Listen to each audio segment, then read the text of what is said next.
Hey, what's up, guys? My name is Nico DPS, and today I wanted to share with you guys a little farming strat I've been doing for the past couple of days in Tropical Island.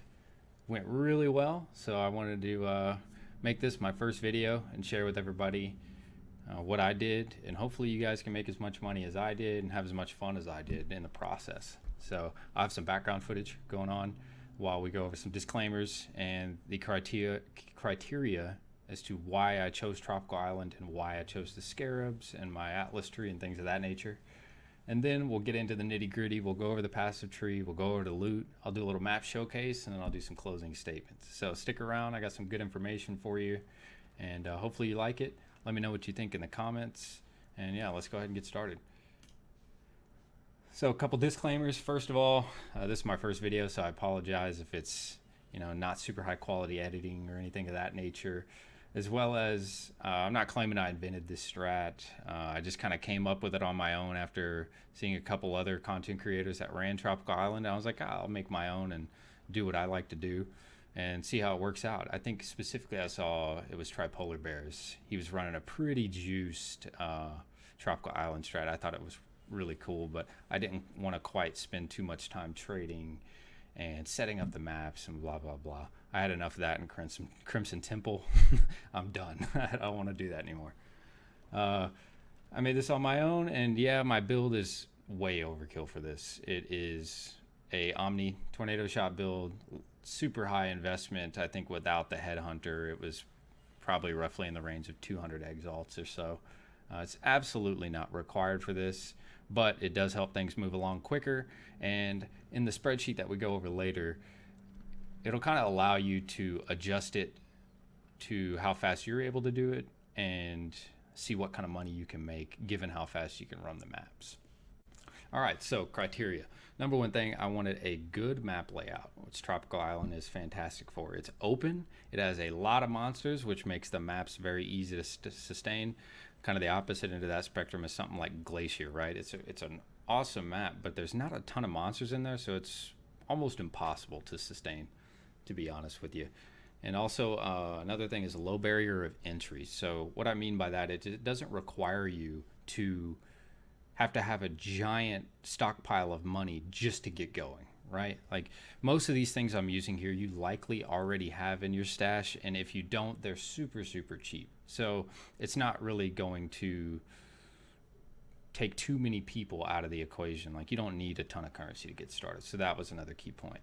The next one is no specific sextants. This kind of ties into less trading, right? I don't need to, and less time in my hideout as well. I don't need to either go buy sextants, or I don't need to sit there for a while and roll my own sextants.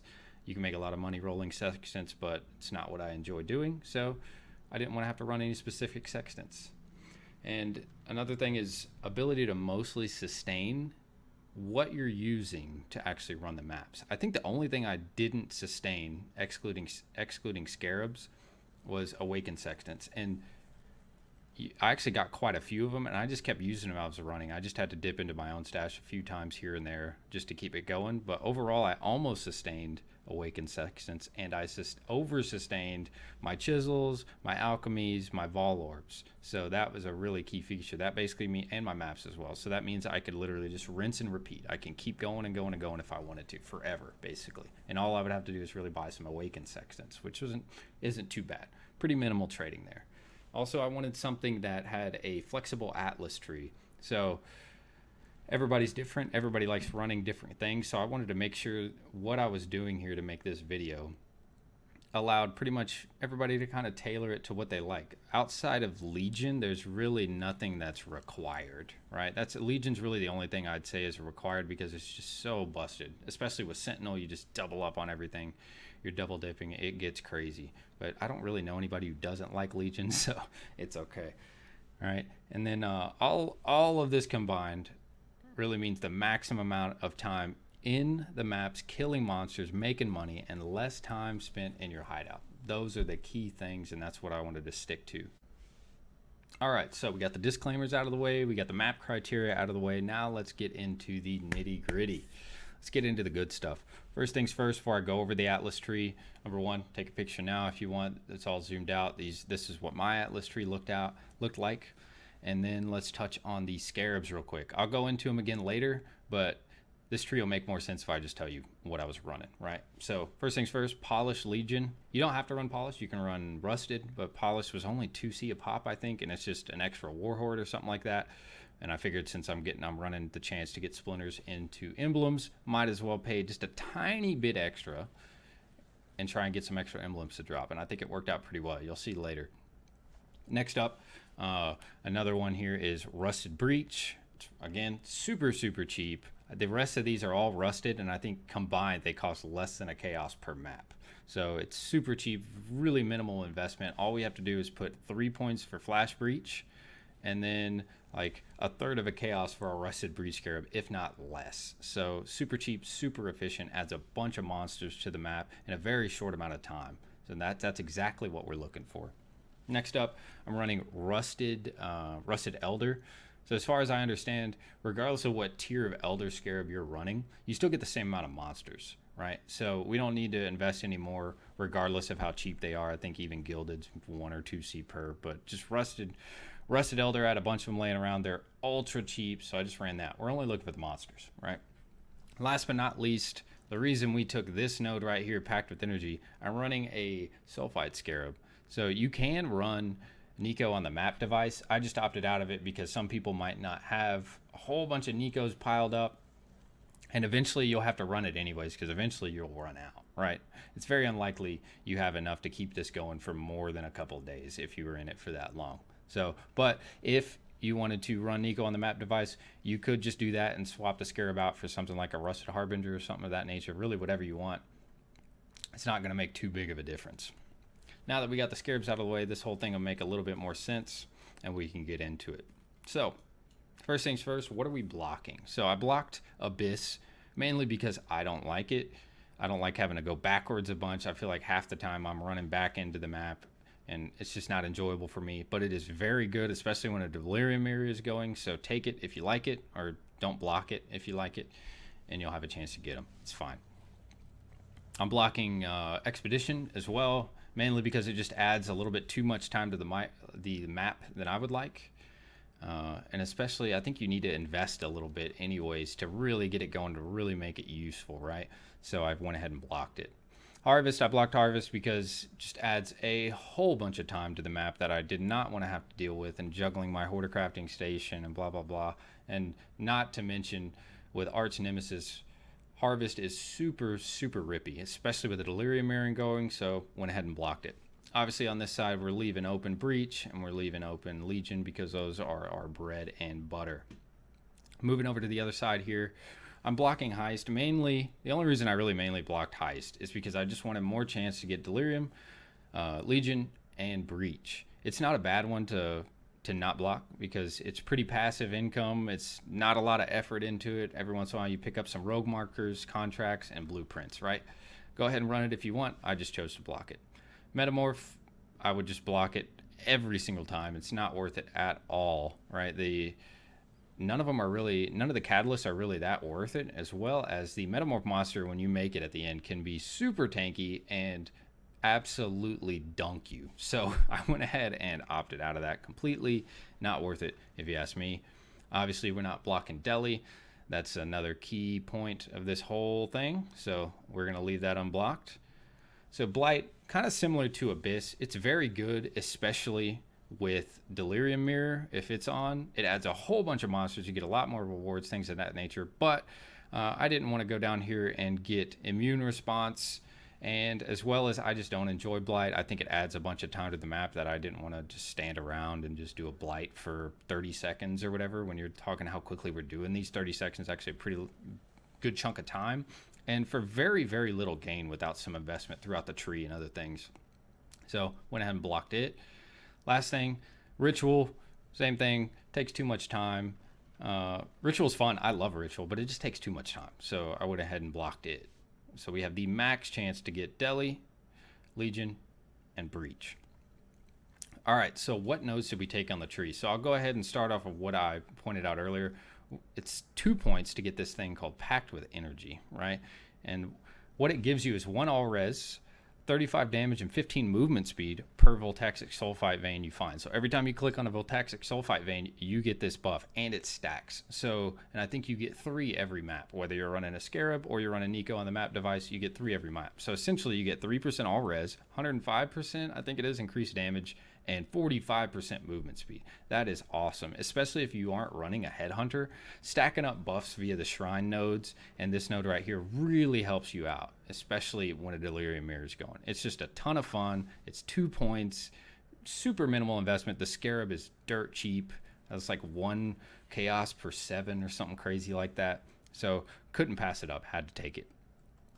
If you aren't, right next to it here, if you aren't running Headhunter, I would not run Valley of Darkness. Really, it's only for Headhunter because you just get an extra buff. You take extra chance to get super tanky, more dodge, faster, things of that nature. If you're running Inspired Learning, I would not take this. I would only take it if you're running a Headhunter, and you can put those points elsewhere. Next up, as you heard me mention a second ago, Shrine nodes. I went ahead and got those Shrine nodes that weren't too far out of the way. Really just these 3 notables right here, just for extra shrine duration, extra shines, extra mobs around the shrines. Those are all awesome. Super fast. They're already sitting there. You just kill them, pick up shrine, get a nice buff, and go. Right? Perfect. Most importantly here, we are running all of the Legion notables. So specifically over here, something I want to point out is you can take Mariketh and Templar. You can opt out of Templar if you want, but I think more than anything, because they technically do compete with each other, right? More chance to get Templar and Mariketh technically competes, but more than anything, the most important thing is to reduce your chance to get Karuri, Vol, and Eternal. Those things are worth far less. You want to pick up as little of those as possible, and you want to pick up as much Templar and Mariketh as possible. So the best chance to keep those out and to get Mariketh and Templar in is what you want to go for. Obviously, we're taking this right here to make Splinters have a chance to drop as emblems. That is key here. You'll see later just how many emblems of Mariketh and Templar specifically that we got. It was pretty incredible for how little investment we put into it. Right above it up here, went ahead and got Face Off and War Supplies. I think down here, yep, down here we went ahead and got Protracted Battle and Chain of Command for Legion. Also as well, for I think looks like 5 points, we went ahead and got an chance to get an additional Legion encounter. Figured why not? We had some extra points laying around, and who doesn't want an extra Legion encounter? That's pretty much our bread and butter, so let's take it, right? Next up, we went I got a couple Delirium nodes over here. So I went over here and I got this basically just an additional chance to get a Delirium and also some additional reward types. I went over here. I picked up Delusions of Persecution and Compulsive Hoarder. Just some pretty easy nodes to get to. We had extra points on the tree, so I went over here and grabbed them. Now, I will point out that I did not go over here into Descent of Madness and Singular Eternity, specifically because these usually increase the difficulty of the map as you get deeper into it, and I kind of wanted to opt out of that because I'm running a glass cannon build myself, and also as well I wanted to take into account a lot of people not having a build that can do, you know, basically you're sitting at 100% Delirium if you're going fast enough, and that can get pretty difficult. A lot of people don't have those builds that can handle that sort of thing, so I cut it out. That way as many people can have access to this farm as possible. But if your build can handle it, I absolutely would go for these over. I would go for Descent into Madness and Singular Eternity over Delusions of Persecution and Compulsive Hoarder. As well, as you can tell, I have 4 points left over, so really it doesn't take that many more points. So let's see here, 1 2 3 4 5 6 7 points. So really if you have a full Atlas tree, you can take out three nodes from somewhere over here, maybe a Harbinger node or something like that, and you can get this full setup going right here. It's not too far out of the way, definitely worth it if your build can handle it. Next up, strong boxes. Went ahead and got the easy strong box nodes that weren't too far out of the way here. Tamper proof, just corrupted and rare. That's super good. Operative strong boxes, amazing. And then we got an additional strong box down here at the very beginning. I didn't go for the strong box nodes up here. It makes your tree way too tight for very little gain. Honestly, I've ran this a few times with some other setups and it just wasn't worth it in my opinion. It takes way too many points. So we didn't go for them. Up next, we ran Harbinger, mainly just because it's just a nice chunk of mobs that's just right there waiting to be killed. You get a lot of good currency shards and sometimes full currency drops from Harbinger. Very little time required to kill these and drop some good loot. So why not? As well, if you're running Headhunter or Inspired Learning, it's just a cluster of buffs just waiting for you. So it's really nice there as well. Next up, we can hit on the, I don't think I've touched on the Eldritch area yet. So we went up, we got Rampant Growth and Eldritch Gaze because altars are amazing. I would not run basically any map thing unless you're bossing. I would not want any Atlas strategy without some form of altars. So we went ahead and got Rampant Growth and Eldritch Gaze over here. And then as well, we went up and got Shadow of Hunger for increased chance to find more altars because altars are super juiced. I think the last thing we got to touch on here is sextants. So I went ahead and got these sextants since we're rolling our own. I say rolling, we're really just going for super cheap, super easy, whatever adds more mobs, and then go. And I just went for an additional use because it just, you get an extra value out of it. It's not too many points on the tree, and it's less time you have to spend rolling sextants. So win-win all the way around. So once again, there it is all zoomed out. Take a picture if you want, copy it, edit it to your liking if you want. Something I can touch on, I guess, here is if you like Abyss, you can unblock it, and then really it takes pretty minimal points to get Abyss to be worth it, right? You can get Underground Kingdom right here, and then all you need to do is, the number one thing is Abyssal Army, which only takes 2 points.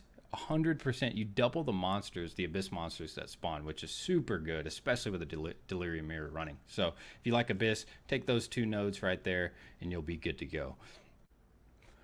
All right, so we got the Atlas Passage Tree out of the way. Now let's get into the loot. I think that's why most people are here watching right now. You want to see how much money did we make? How much loot did we get? All that juicy stuff. So quick flashbang warning, not running dark mode on Google Sheets. So 3, 2, 1, flashbang, I'm sorry.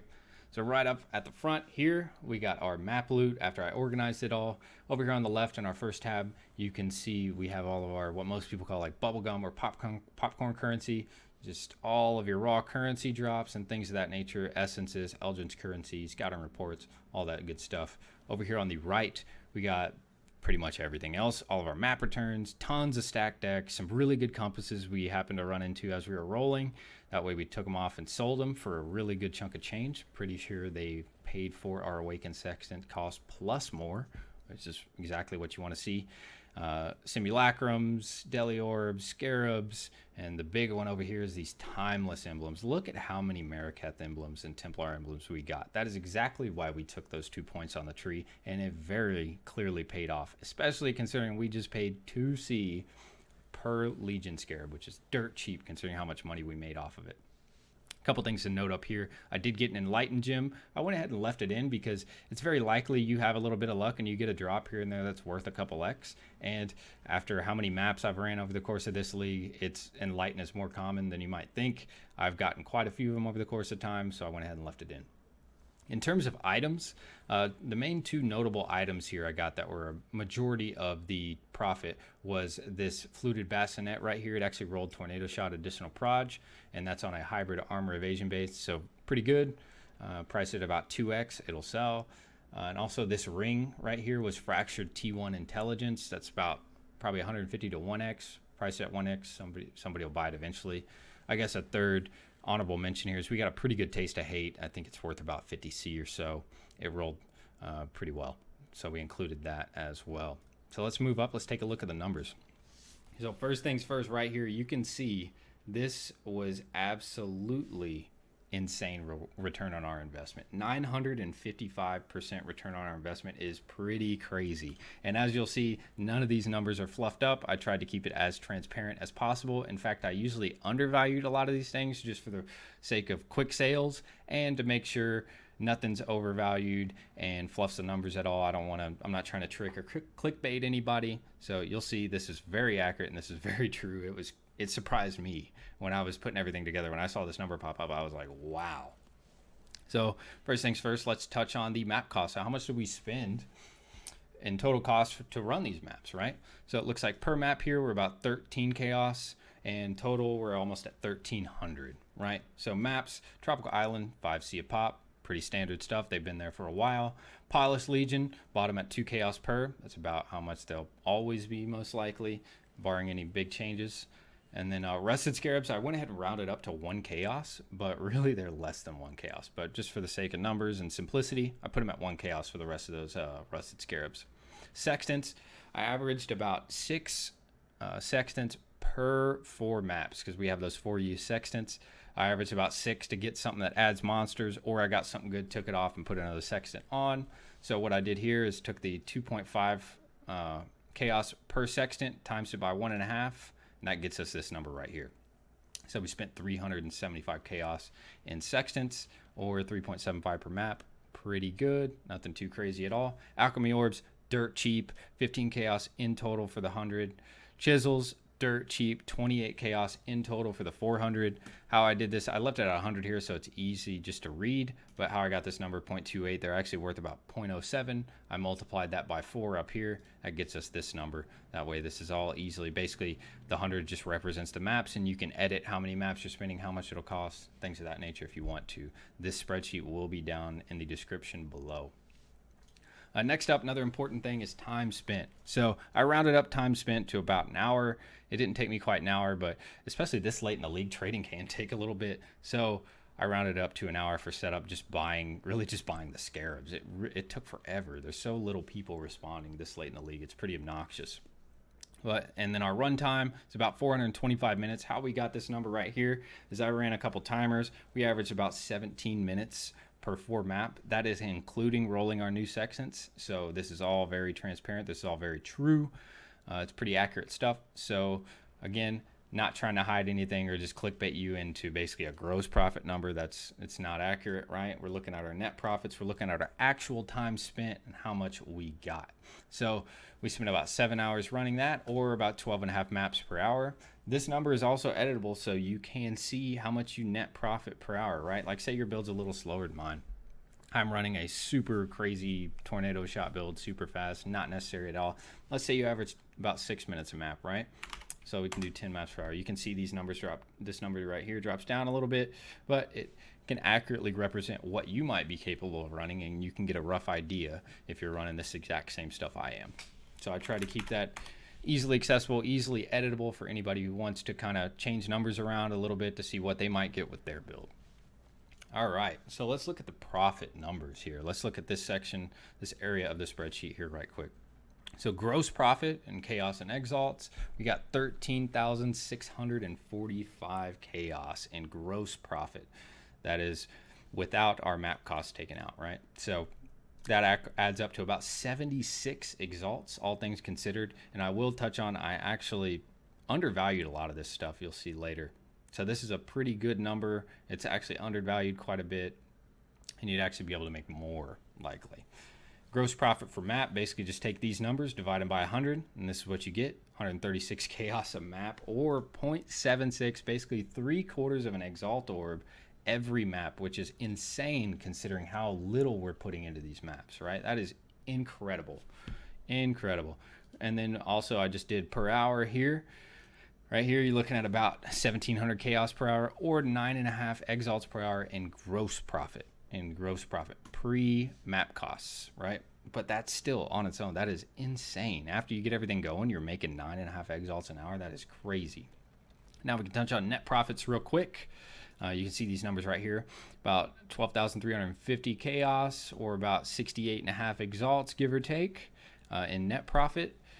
Per map, you're looking at about 0.69 exalts, nice, or 123 chaos. Net profit per hour, we're looking at almost 1,550 in chaos per hour, which is pretty nuts. Or the big number here, which is what's going to be in the thumbnail, is 8.5 exalts an hour net, which is pretty crazy considering how little cost it takes to get this up and running, right? That is a pretty incredible number, all things considered, and I was really satisfied with the outcome of this farm. So I'm happy to share this with y'all. All right, so how do we get all this profit, right? So over here, I got a table here of a breakdown of all the stuff that dropped, how much it's worth. I'm not going to touch on everything because that's going to take more time than I'm already spending. I tend to ramble a little bit, but we'll touch on the big ones. First things first, Legion. Our big one here is Mariketh emblems. I have a breakdown here of how much each one's worth. They're worth about 110. The total amount after you multiply everything, how much it converts into exalts, and also about how much they averaged out per map. So you get a rough idea of really every possible breakdown, however way you want to look at it, you can get it here. So they were in total worth about 8 3/4 exalts, almost 1600 chaos, or about 16 chaos per map, which is pretty crazy. Just the Mariketh on its own, almost what is that? 7 times our money from the cost of the Scarab. We only paid 2C for this Scarab, and these alone are already making 7 times our money, not including everything else. Templars, we also got 14 and a half of those, worth about 335 chaos, or a little under 2 exalts. Karui, Vol, Eternal, nobody really cares. We're not in it for these, but they add up to a little bit. As you can see here, I will touch on with the emblems, they're actually undervalued. This total price in exalts adds up to basically 12 down here, 12 exalts. In reality, you can essentially sell 14 sets of these for 14 exalts. So again, undervalued a little bit, but just quick sales and just priced per unit type thing, just so it's accurate as possible. Another big one, mainly from Sentinel. Sentinel and Legion really just spit out stack decks. They spit out stack decks. It is crazy. I got 285 stack decks, which is about right considering how many divination Sentinels I had laying around, and none of the ones I used were that crazy. I tried to avoid using any of my absolutely ridiculous Sentinels because they would just kind of fluff the numbers a little too much, and most people might not have access to those. But Sentinels and Legion just spit out stack decks. We got 285 of them, worth about 2C each, 570 chaos, or a little over 3 exalts. Pretty good if you ask me. Another cool one here is compasses. We got 11 compasses. I didn't say a cost per because it's so variable, right? But those 11 compasses were worth about 428 exalts, which you can see over here. More than paid for our sextant prices alone, which is pretty crazy.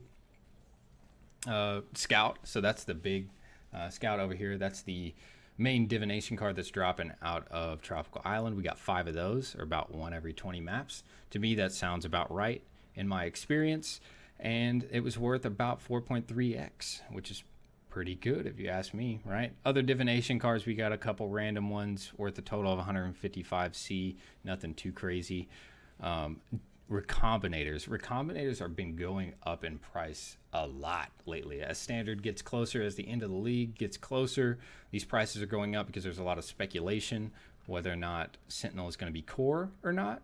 So they're going up, right? Standard players are preparing in case they aren't going core, or they're not going to be around any longer. They want to stockpile them, and they're going to pay crazy numbers for them. So you see these going up. I sold all of my Recombinators, jewelry and armor, at 17C each very quickly too. So they're likely going up even more.